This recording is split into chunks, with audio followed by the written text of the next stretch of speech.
The minister smiled at me like he was about to cue a Disney ending.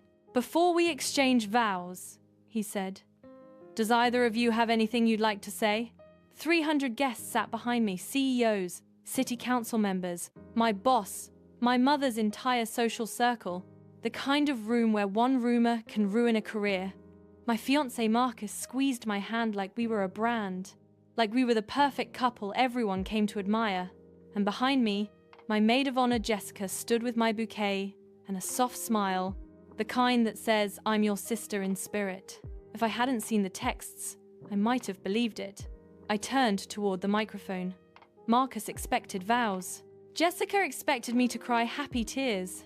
Instead, I reached into the inside pocket, sewn into my dress, pulled out a neat stack of papers, and tapped them against the mic like a teacher about to start class. "I'm not reading my vows," I said clearly. A few people laughed nervously, like it was a joke. I looked straight at Marcus. "I'm reading the messages you sent my maid of honor at 2:04 a.m. last night." The room didn't breathe. Jessica's fingers tightened around my bouquet. Marcus's smile slipped just for a second, and that second was everything. Marcus and I were the kind of couple people used as proof that love was real. High school sweethearts. Same college, same friend group, same plan. We had a story that made people feel safe, and Jessica was woven into it from the beginning. She'd been my closest friend since college, smart, charming, the kind of person who always remembered birthdays and always knew the right thing to say when you were spiraling. She wasn't just my friend, she was my translator to the world. When Marcus and I fought, Jessica smoothed it over. When Marcus said I was overthinking, Jessica reassured me. When Marcus proposed, Jessica cried louder than anyone. I thought that was loyalty. Now I know it was performance. For 18 months, we planned a wedding big enough to make our parents proud and expensive enough to make our enemies jealous. A $200,000 wedding. Not because I needed that.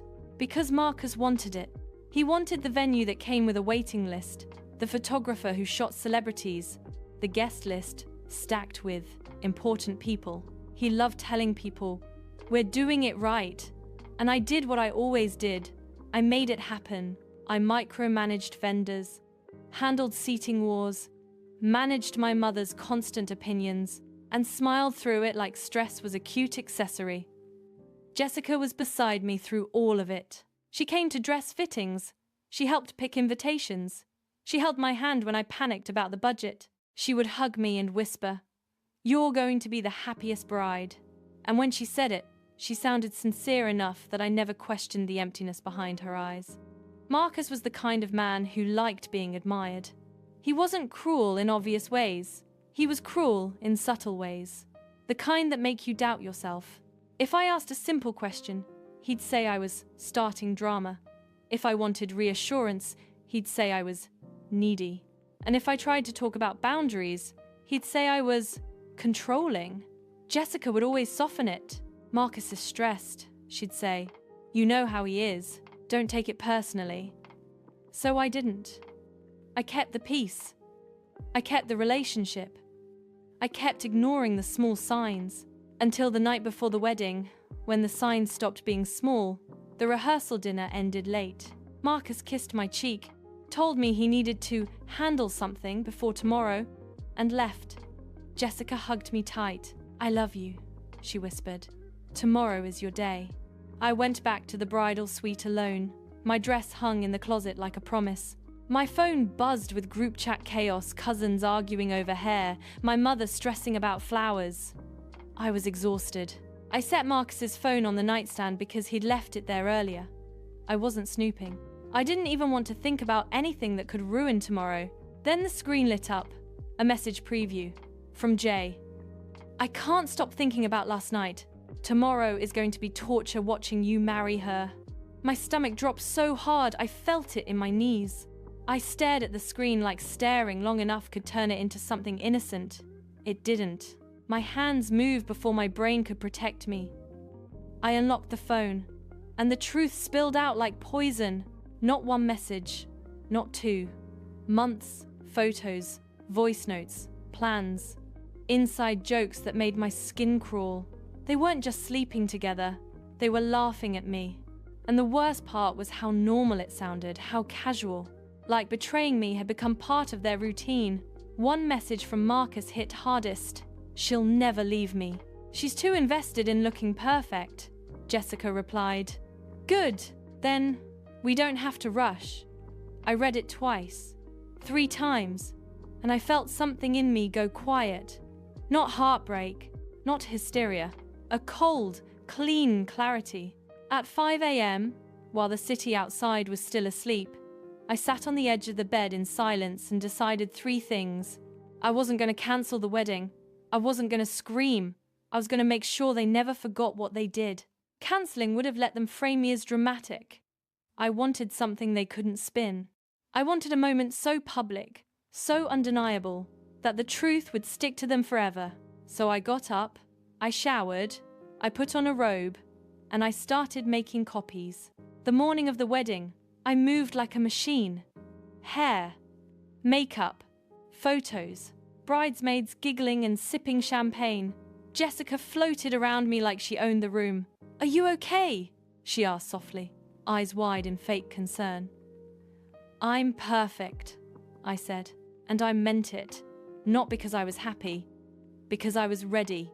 I handed my cousins envelopes. Inside each one was a single page, just enough to make someone's face change. "Do not open until I touch the microphone," I told them. They looked confused. I smiled. "Trust me." Jessica stood next to me as we lined up.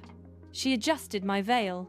Her fingers brushed my shoulders like we were sisters. "You're going to have the life you deserve," she whispered. I almost laughed. The doors opened. Music swelled. 300 faces turned toward me. The aisle felt endless.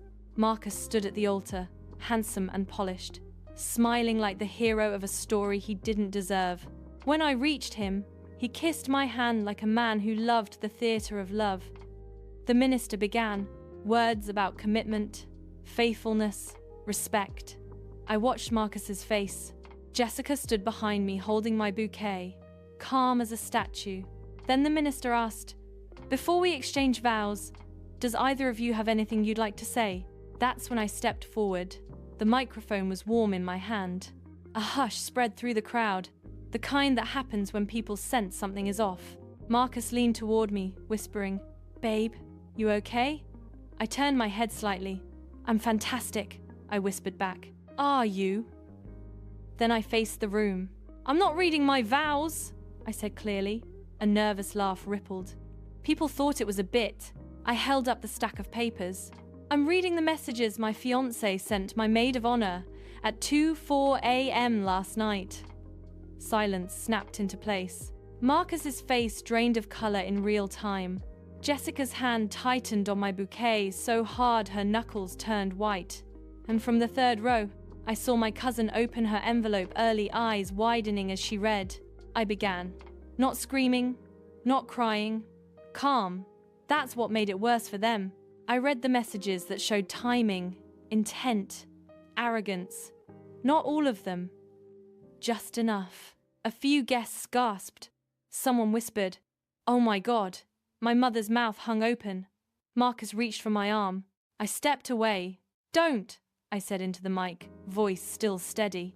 Jessica tried to move back, but my aunt, my sweet aunt, who always carried candy in her purse, stepped into the aisle like a bouncer. "Nuh-uh," my aunt said quietly. "You're going to stand here and hear this." Jessica's eyes flashed with panic. Marcus tried to speak. "Veronica, please," I raised one finger. "Not your turn." That one line killed his confidence. Because men like Marcus survive by controlling the narrative. And the narrative was no longer his. I looked at the guests. "Eat the food," I said. "Drink the champagne. It's already paid for." Then I turned to Marcus, took my ring off slowly, and let it fall. It hit the floor with a small metallic sound that felt louder than the music ever had. I turned to Jessica. "You were supposed to hold my bouquet," I said softly. "Not my life." Jessica's eyes filled not with guilt, with humiliation. Then I walked down the aisle alone. Not running, not collapsing, just leaving. And behind me, chaos erupted. I thought I would cry the second I got outside. I didn't. My body didn't give me tears. It gave me adrenaline. My cousin Leah was waiting near the side door, phone already in her hand. "You're not alone," she said, voice shaking. "I recorded everything." I nodded. "Good." That night, Marcus called 27 times.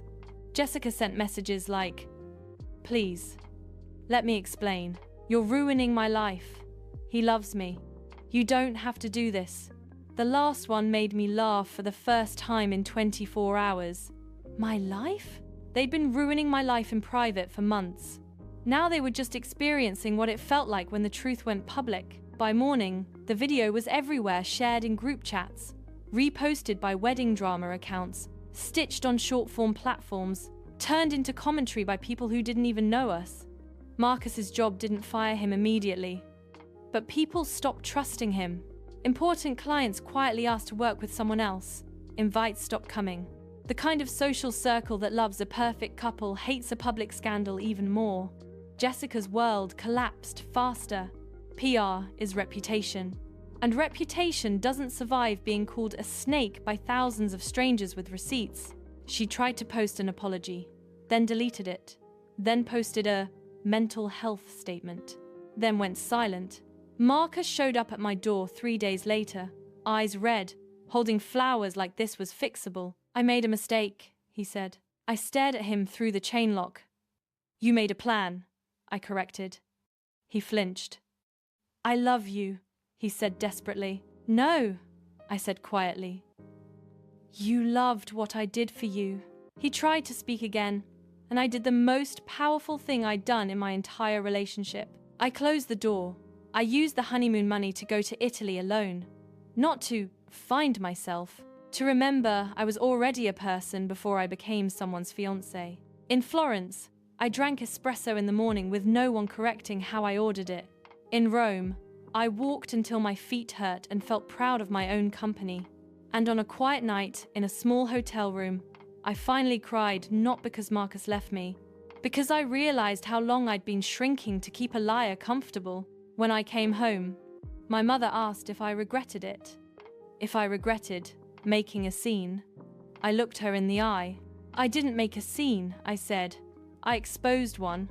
And here's the truth nobody tells you. The best revenge isn't humiliating them. It's the moment you realize you're free. Because once you see the truth, you can't unsee it. And once you walk away without begging, without chasing, without explaining, you don't just leave a relationship. You leave the version of yourself that thought you had to accept less.